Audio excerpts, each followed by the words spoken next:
Bismillahirrahmanirrahim. Assalamualaikum warahmatullahi wabarakatuh. Teman-teman Tentastik, saya ketemu lagi dengan teman-teman melalui web ini ya.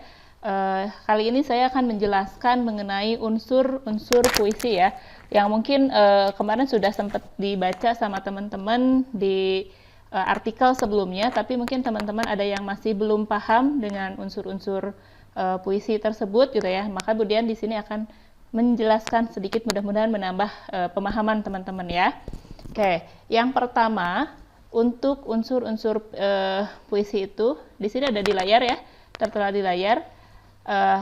Dibagi menjadi dua, ada menjadi struktur fisik puisi dan struktur batin puisi. Jadi ada unsur fisik, ada unsur batin. Kayak layaknya manusia ya. Jadi puisi itu menjadi hidup gitu ya, seperti itu.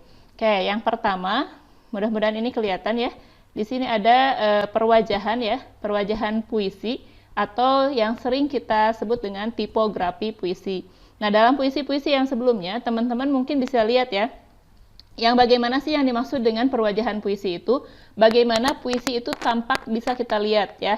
Jadi ada puisi yang, kalau di sini sebelumnya ada yang disebut dengan puisi, sebentar, esai ya.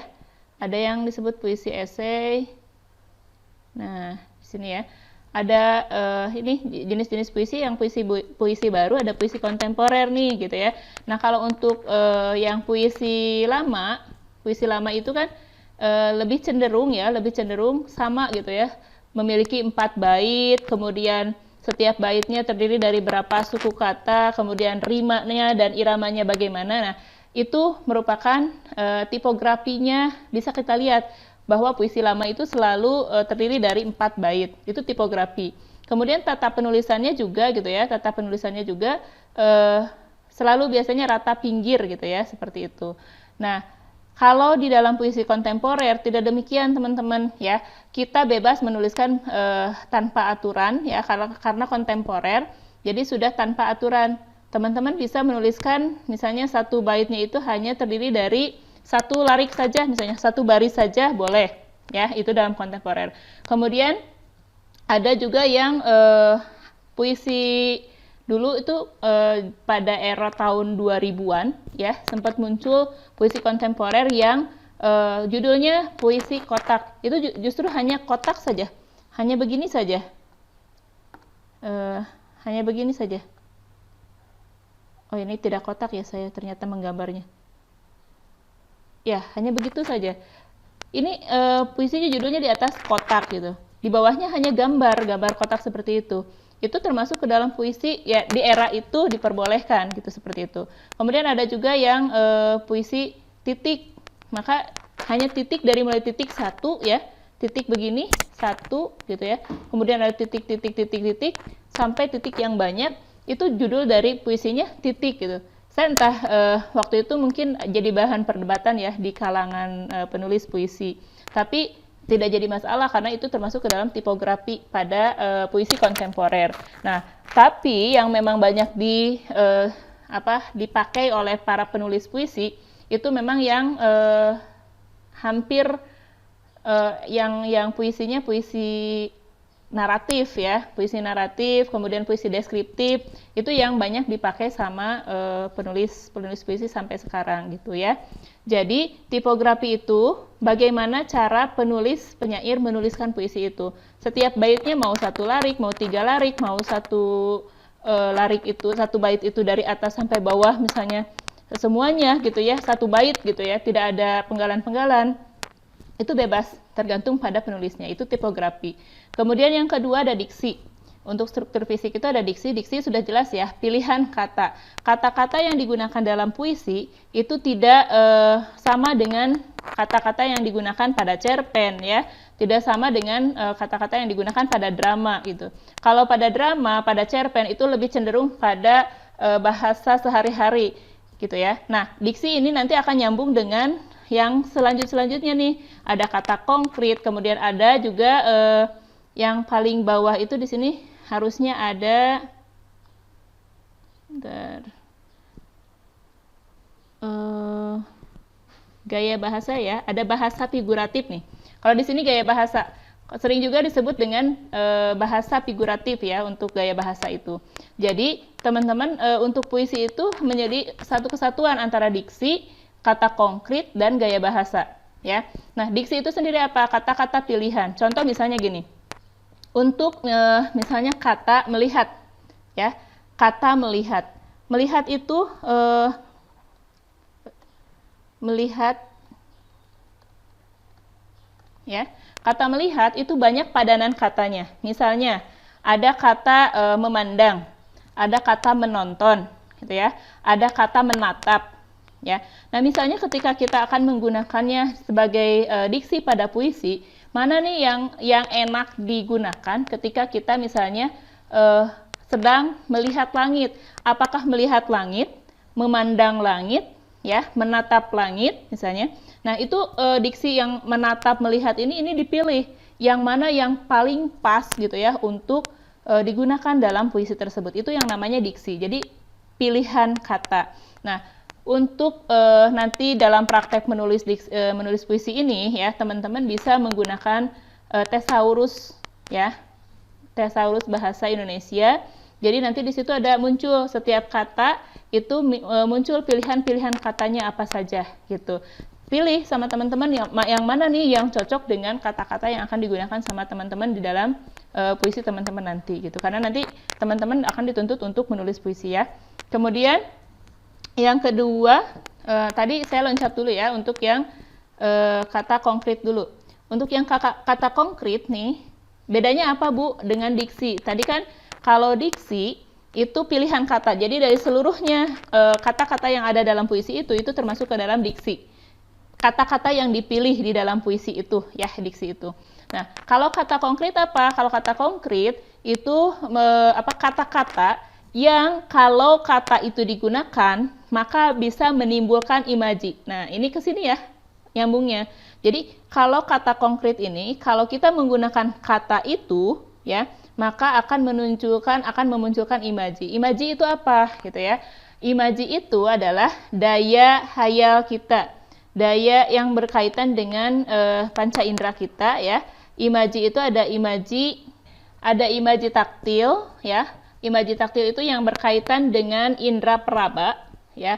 Jadi contoh misalnya gini, ketika Budian menyebutkan kata bergandengan tangan, ya, kata bergandengan tangan, berpukulan, ya, itu pasti yang kebayang sama teman-teman itu adalah ada orang yang sedang saling berpegangan tangan, gitu ya, ada orang yang sedang berpukul-pukulan itu.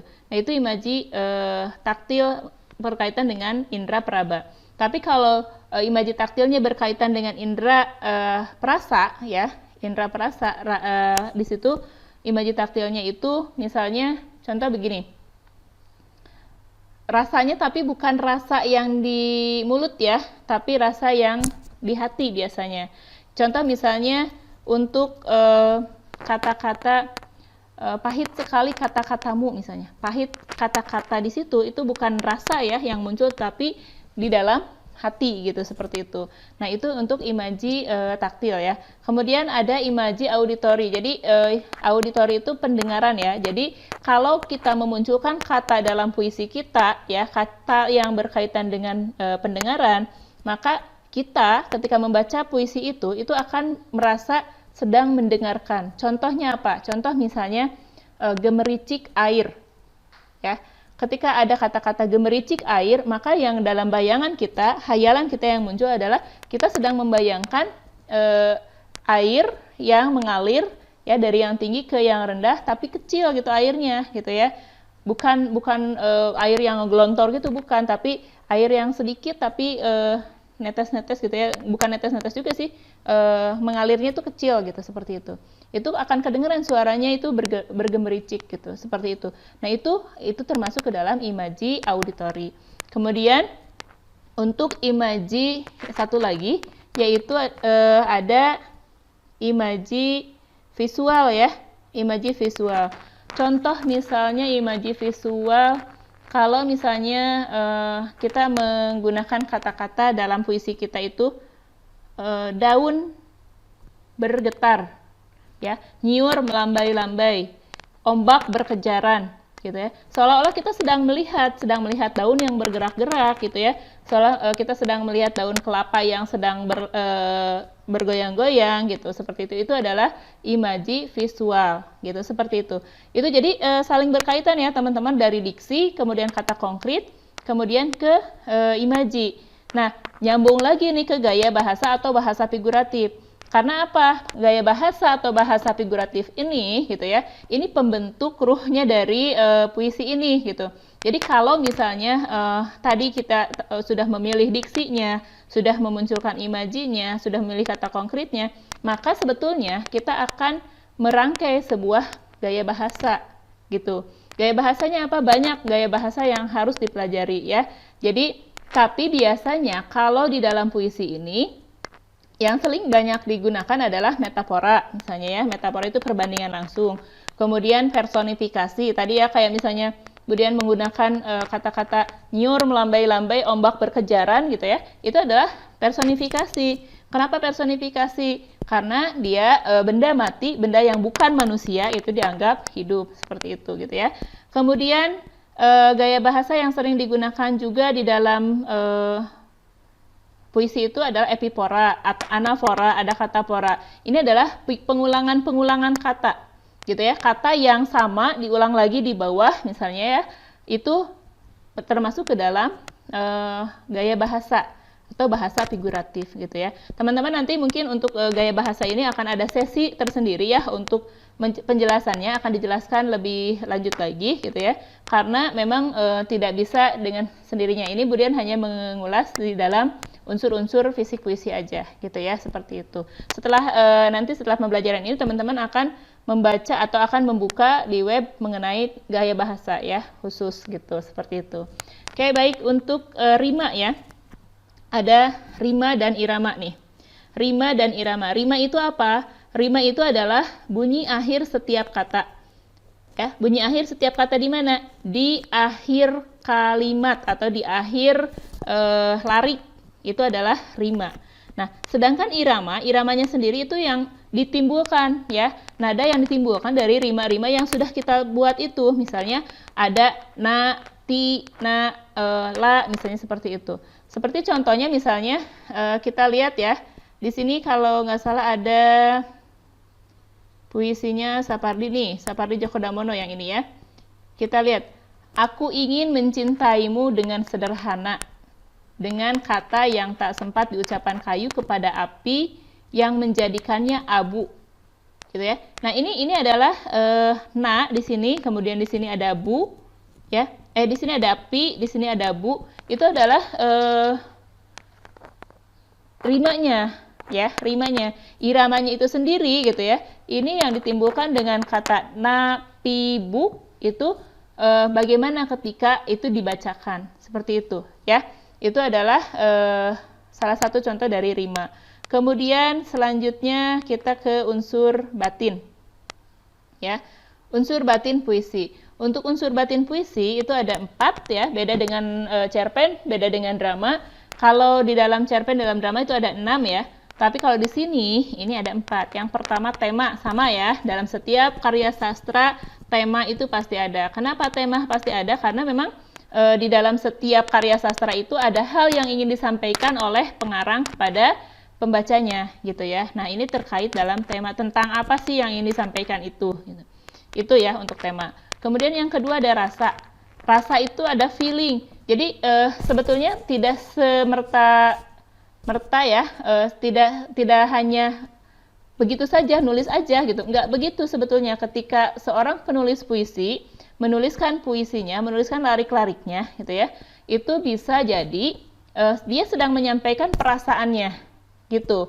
Jadi dalam setiap puisi itu pasti ada rasa, ada feelingnya. Nah, tugas dari pembaca adalah menerima dari perasaan penyair itu. Nyampe enggak? Nah, masalah nyampe atau tidaknya bagaimana ke dalam penghayatan dari si pembaca itu sendiri. Kemudian yang ketiga ada nada. Kenapa jadi ada nada ya? Tadi kan kita sudah bahas nih di unsur fisik saja gitu ya. Itu sudah dibahas rima, kemudian jadi munculnya ada irama. Dari irama kata-kata itu ya, setiap kata dalam setiap lariknya juga gitu.